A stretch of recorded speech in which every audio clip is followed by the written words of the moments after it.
Hey guys, welcome back for another video. Summer's over and I'm starting to get back into the swing of things here in the gallery. I didn't fall too far behind on maintenance and other projects, but I definitely slipped a little bit and it kind of shows in these tanks. My goal over the next few weeks is to get everything back in shape. Today we'll be looking through all of the layouts and I will give each one a rating and a review based on its current condition. Let's start with the newest layout in the gallery, my newer 90p. It's just over 2 months old and looks really good and fairly mature at first glance. For the most part, I'm through all of the algae phases, but it's not without issues still. The glossostigma carpet isn't really in perfect shape. Some areas have melted back and I haven't tidied them very well either. You can see that it's growing tall in some places and staying compact in the very front. I'll need to even that out and make sure it doesn't cover the mid-ground plants. The Rotala mexicana looks great and is growing well, but it's spreading more than I wanted and starting to become a bit too dominant in the layout. With the other stems, Rotala macrandra and Rotala green have already taken over.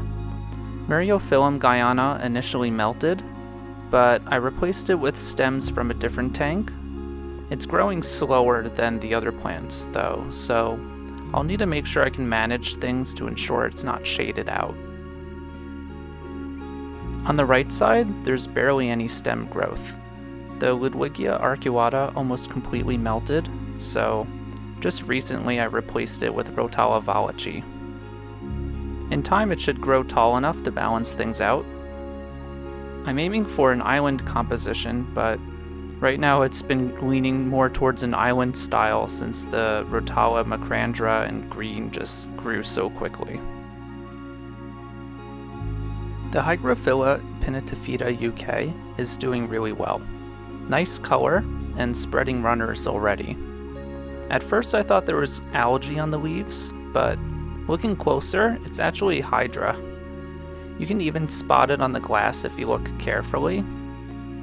This is almost certainly due to the lack of fish in the layout. The aquarium is already 2 months old, and aside from a few shrimp, I haven't added any livestock yet. It's partially out of laziness, but just because I wasn't sure which fish to add also. Overall, the layout is strong. I'll treat the tank with no planaria, add fish soon, and do a proper trimming. For now, I'd give it a 4 out of 5.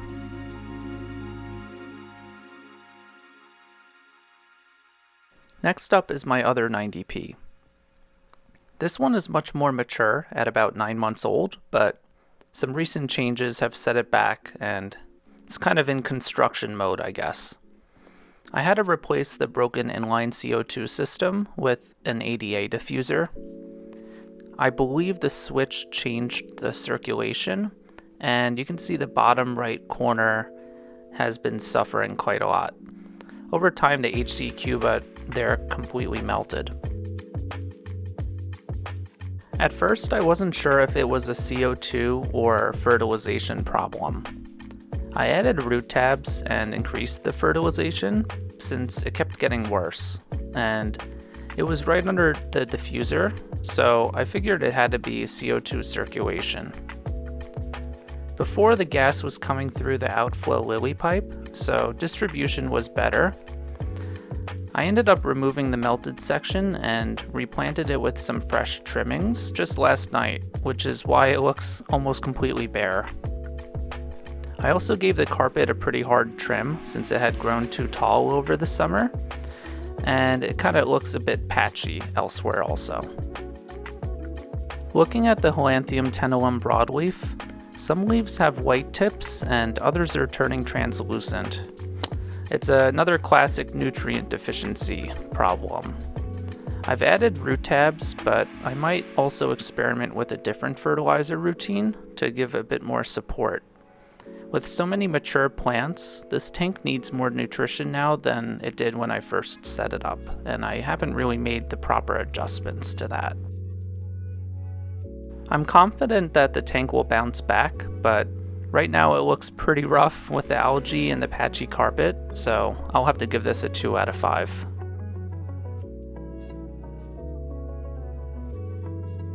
Next to that 90p is one of my 60ps. If you've seen it before, you'll notice a big change. The Cypress Helferi is almost entirely gone. It had the same issue as the other tank, root feeding plants struggling with limited nutrition. The leaves yellowed, melted, and despite trimming them back, the whole plant eventually went. I removed almost all of it, leaving just a few roots, but I'm probably going to order some replacements to speed up the process. Interestingly, the Crypt Balance started thriving right as the cypress declined, especially after I added the root tabs and fresh soil. The needle-leaf Java fern isn't great either. Black spots and browning leaves. The bulbitis next to it unfortunately looks even worse. I'm going to adjust my fertilization routine in this aquarium also, adding more 88 Brighty nitrogen. The damaged leaves will just have to be cut and hopefully the new growth will look better. On the positive side, the Rotala Wallacei and Limnophila Vietnam are doing great, though the Limnophila only grew on the right side, staying almost dormant on the left, which I found kind of interesting. Overall, nutrient issues are holding this tank back. I'm hoping that in a month or two, once the Cypress Helferi returns, it'll look much better. For now, it's about a 2.5 out of 5 for me. Then there's my other ADA 60p. This is the second version of my Pa-Hai stone layout. I replaced the soil, switched to a 3-stone layout instead of 5, and went with a simple glossostigma carpet. So it's very minimal. It was set up shortly before the newer 90p, so it's in a similar stage right now. Most of the diatom algae has cleared, but some of the leaves of the glossostigma were damaged and brown, so I've been cleaning them up and trimming them out, but some of it still remains.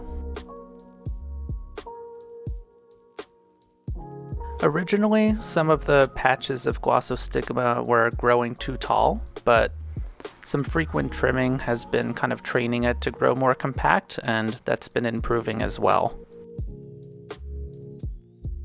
This layout might have looked nicer with a hair grass, but I just wanted to have more practice in growing glossostigma. It's really simple, and once the carpet fully stabilizes, I think it'll look great. For now, I'd give it about a 3.5 out of 5.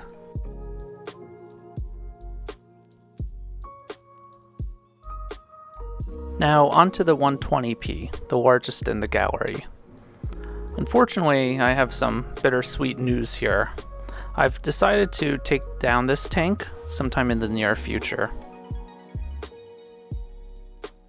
It's had pretty major problems from the start, and I think it roots in that the filtration is insufficient. I'm running an Awase Biomaster 600 and an Eheim 2213. The circulation is pretty poor, and I've been battling cyanobacteria, thread algae, and this other persistent green algae that appears on the stones. I think it's time to upgrade the equipment so that way the next layout has a stronger foundation. I want to rebuild it as another Iwagumi, and I think I can create a much better hardscape this time too.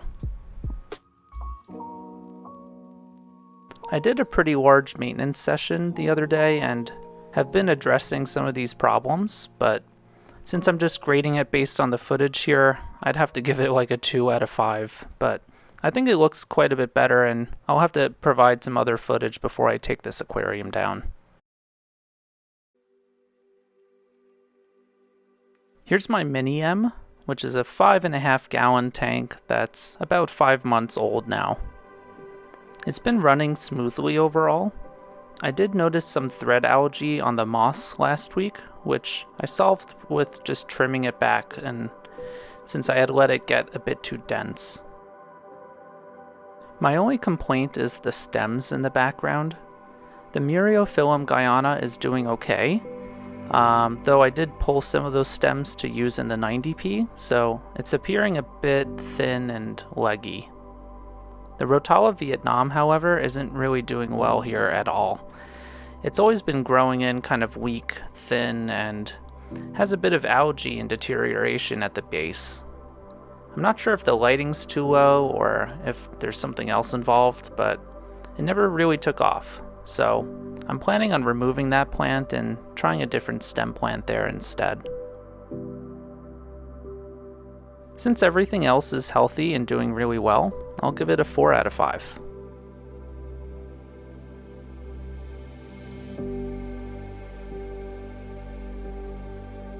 Next, the smallest setup, the DOOA Neo Glass Air. Just a bit older than the Mini M at around 5.5 months. The biggest challenge here is the moss. I collected it from my backyard, so I don't actually know what kind it is or how to best care for it. Some parts of it have browned over time while others were growing really well. I've been diligent with misting, and maybe too much since it seems that it's still melting in some places anyway. So I think I need to experiment and maybe cut back on some of the misting. I've also noticed some brown algae in the underwater portion, and this tank is due for a big water change to clear it up. For now, I'd only rate it at a 2.5, but I know it only takes like 15 to 20 minutes to get this to a much higher ranking. Finally, we have my 75-gallon Discus aquarium. You'll notice the lights flickering because I keep a dimmer on them, and I don't want to scare the Discus by suddenly raising the brightness, so I end up turning it off for the rest of the video just to keep them acting normal so you can see how they behave. The fish are doing great, and this tank is a breeze to maintain. I just do some water changes, maybe 2 to 3 per week of nothing more than like 25%, and just clean the bottom as much as possible. I have been running the lights a little bit longer lately, so there's some brown algae forming at the bottom, but since it's not really a display aquarium, it doesn't bother me at all.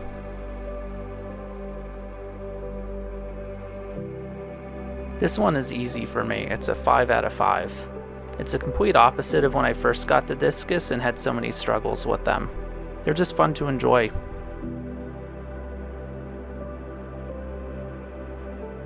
So that's my honest review of all the aquariums in the gallery. I thought you'd all find it interesting to see how I assess my aquariums and the standard that I try to keep in the gallery. Let me know your thoughts in the comments below. As always, thank you for watching, and I'll see you in the next one.